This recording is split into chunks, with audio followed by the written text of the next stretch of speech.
और आप लोग अच्छा, तो सर जैसे आप बोल रहे हमारे गढ़वाल में खड़ी मतलब खड़िया।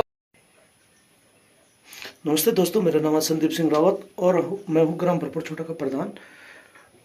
जैसा आपको पता है कि आपका आज सोमवार का दिन है और मेरे हिसाब से सोमवार श्री भोलेनाथ जी का दिन होता है। तो कल जैसे आप सबको पता है कि हमारे चाचा जी ने भोलेनाथ के चरणों में जो भी प्रेम भेंट दी है, इसलिए आज के ही दिन से मैं इस कार्य को शुरू कर रहा हूँ। दोस्तों, तो ये मेरी धन्नो, इसका नाम मैंने धन्नो रखा है, मेरा छोटा हाथी। और अब जा रहे हैं नीलकंठ असुरगढ़ी के लिए रेता सीमेंट लेने के लिए। पहले बीटीसी मीटिंग अटेंड करूंगा, उसके बाद रेता सीमेंट लेके आऊँगा। तो चलते स्टार्ट।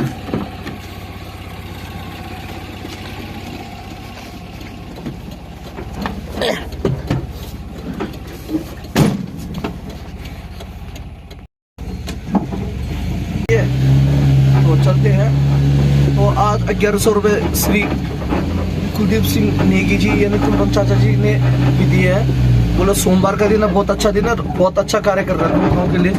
मतलब अपने क्षेत्र की मंदिर है तो बहुत अच्छी तरीके से बननी चाहिए, हमसे जो हो सके। और उन्होंने प्लस विश्वास दिलाया कि बीच में अगर जरूरत पड़े, कम पड़ेगा तो हम तब भी खड़े हैं।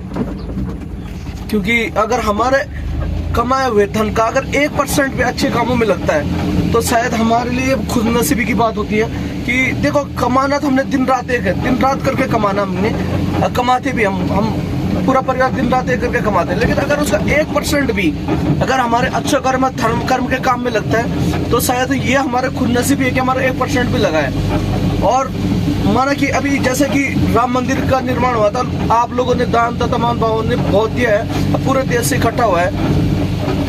उस मंदिर को शायद कभी हम चाहे हमारा नसीब, हमारे खुद नसीब हो गया अगर हम चाहे। लेकिन ये मंदिर हमारे मुंह के आ गया। अगर कहने का मतलब मैं ये करना चाहता हूँ अपने क्षेत्र की जनता के लिए कि हमारा अपना घर टूटा हो और अपना घर हमारा टूटा हो और हम पड़ोसी के घर के लिए मेहनत कर रहे हैं, रेता सीमेंट ला रहे हैं, कुछ कर रहे हैं, तो क्या वहाँ मुझे लग रहा है उसमें भी लोग यही कहेंगे तुम्हारा अपना घर तो टूटा हुआ है। और ये तो वही चीज़ हमारे अपने इलाके की मंदिर जो नीलकंठ असुरगढ़ी की मंदिर है अपने इलाके की, उसके तो बुरे हाल हो रखे हैं। और हम चाहते हैं कि मतलब हम क्या अच्छी बात है कि हुआ है। और जैसे कि आप लोगों को पता है कि हमने राम मंदिर के लिए जो भी किया है सब नहीं, तो पहले हमको अपना घर भी तो देखना है, कि अपनी मंदिरें भी तो देखनी है। तो थैंक यू चाचा जी आपका भी स्पेशली।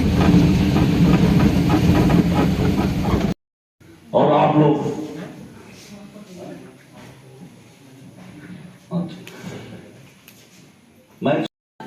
हेलो, नमस्ते सर, मैं ग्राम भरपुर छोटा का प्रधान।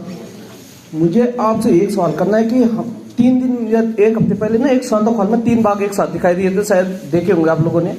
अगले दिनों हमारे गांव के एरिया में घुसे। अब हमारे गांव में ना पेड़ों की संख्या इतनी ज्यादा हो रखी है कि अगर मेरे गांव से ना उस चक्कर में एक परिवार ने पलायन कर चुका है कि भैया अब हम अपनी जान माल का नुकसान नहीं कर सकते।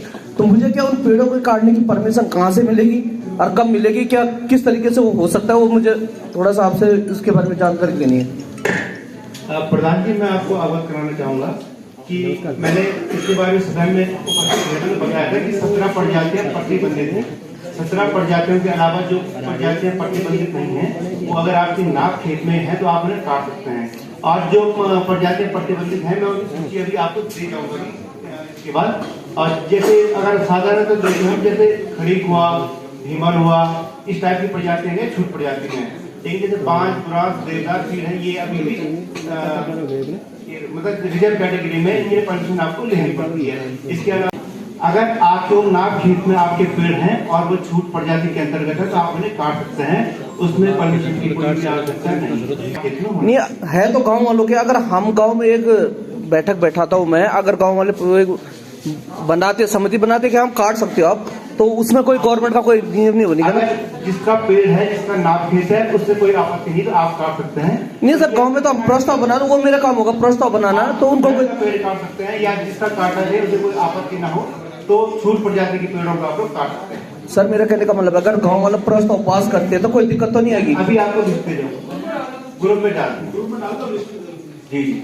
सर अगर गांव वाले प्रस्ताव पास करते हैं, गांव वाले प्रस्ताव देते हैं मुझे कि आप कार्ड लो, तो फिर कोई दिक्कत तो नहीं है कि ये नहीं कि दूसरे दिन मैं जेल में चला गया फिर। मैं अभी आपको बता रहा हूँ प्रधान जी, 17 प्रजातियां हैं जो प्रतिबंधित हैं। जी। 17 प्रजाति के अलावा आप अपने स्वयं के नाप खेतों में काट सकते हैं। तो मुझे लग रहा है बात है, अगर आप ट्रांसपोर्ट अपने गांव से बाहर कहीं करते हैं उसके लिए आपको परमिशन लेनी पड़ेगी। अच्छा ठीक है सर, तो मुझे लग रहा है कि जो 17 प्रजाति आप बता रहे हो उनको ग्रुप, जो अपने ब्लॉक का ग्रुप है उसमें डाल दीजिए। Thank you. तो दोस्तों बीटीसी में मीटिंग हो गई है खत्म, तो अब चलते हैं अपने असुरगढ़ी नीलकंठ के लिए, जो हमारे ईश्वर है उनके लिए लेता हूँ मैं यहाँ से सामान। तो चलते हैं अभी यहाँ से, चलो देखते हैं।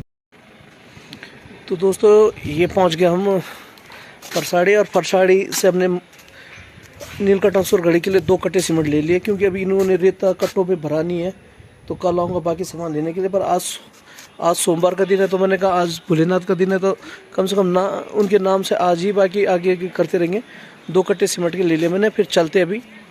वैसे इन्होंने अभी रेता भरा नहीं, क्योंकि रेता इनका अभी आया है जस्ट, तो रेता इनका अभी आया था, इसलिए इन्होंने कट्टों में नहीं भरा, और खुले में रेता नहीं जा सकता, तो 2 कट्टा 8 कट्टा रेता होता कल लाएंगे फिर। पर मतलब ये है कि आज एक बार मैंने दिन रख दिया है, भगवान के नाम से 2 कट्टे सीमेंट रख दिए, आगे रखते रहेंगे।